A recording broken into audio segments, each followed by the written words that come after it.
Njengendodzana yomlahleko siyabona ukuthi umuntu wentatindvo emva kwekucabanga ngoba nayo yacabanga yathi ngidawu kuya kubabe ngifike ngithi ngonile kuNkulunkulu nakuwe, kepha akuzange kwalunga tintfo ngekuthi acabange.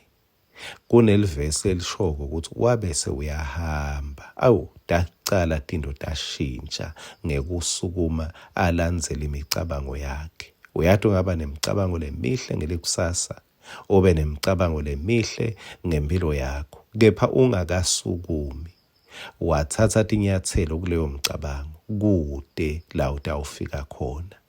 Kungathi lamhla uNkulunkulu angabusisa tinyathelo takho ngoba imicabango sowukuphile, abusise tinyathelo takho usatithatha kuthi wente lokho lokucabangile lokuhle, uNkulunkulu akuphumelelise.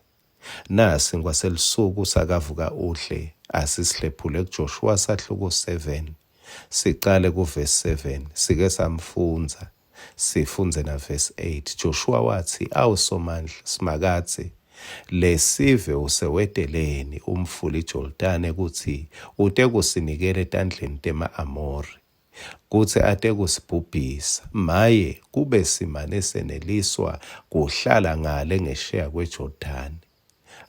Simakathe, kodwa ngathini nje njengoba sive sema-Israyeli sesicoshwe titha taso. Baka-Israyeli baqoshwe titha, baka-Israyeli baqoshwe bantfu uNkulunkulu latsite batawubacosha. Watshela baka-Israyeli ukuthi labantu ndabacosha, ndabasusa kulelive laseKhenani, kepha nyalo baka-Israyeli bayabona ukuthi labantu lekuthiwe sidabehlula sibacoshe sebacoshe thine. Joshua waresponda ngemthandazo ngesikhathi ehlulwa sitha.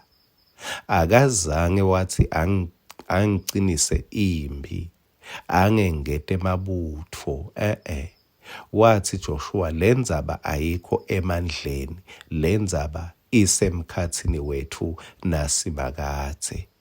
Bekungakafanele lo mthandazo muhle ngoba Joshua uthini ngalenye indlela, uthi bekungakafanele sehlulwe ngema-Amori ngoba sibantfana besivumelwane kuthi sitawuncoba ngoba asisodwa kulempi kepha uNkulunkulu unathi. Ngicela sewubukabuke isihlobo sami, kunema-Amori nawe.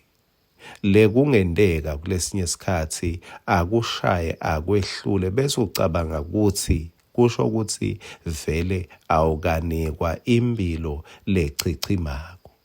Kusho ukuthi lempilo yaseKhenani la kuchichima lubisi neluji lwetinyosi khona, kusho ukuthi awukanikwa yona. Bese usale nje uyatithuthuta khona lapho. Noma impilo lo iphilako usale wemukela nje ngiyawuhlala ngingenalutho ngishayekile ngenxa yokuthi um'Amori uyakushaya ukwenda lophuya. Usale uthi cabanga ukuthi mina ngiyawuhlala nje vele ngilila ngelikusasa lami, ngiyawuhlala esililweni ngelikhaya lami, ngiyawuhlala esililweni ngekukhonda kwami, ngiyawuhlala esililweni ngemsebenzi, ngiyawuhlala esililweni ngemtimba wami. Yati tintfo uNkulunkulu la kuphe tona kuthi ngemivimbo yaJesu kuphile kuphila. uNkulunkulu uthite wena utawukwanza ubusiswe ngesibusiso sekwanza ubobona ngesikhathi um'Amori amelana netindvo uNkulunkulu la kuphe tona. Ulengise Joshua nawe uye phambi kwaNkulunkulu ngenxa yesivumelwane. Wena ungumntwana wesivumelwano, ngalamaye amagama awuwethu, uNkulunkulu unawe. Ngiyajabula ukuthi emva kokuba Joshua athandaze walungisa tintfo um'Amori wamncoba. Nawe yenda njengaJoshua, yati ukuthi ngenxa yelibito lakhe simakathe um'Amori nawe kumele ukuthi umncobe. Amen.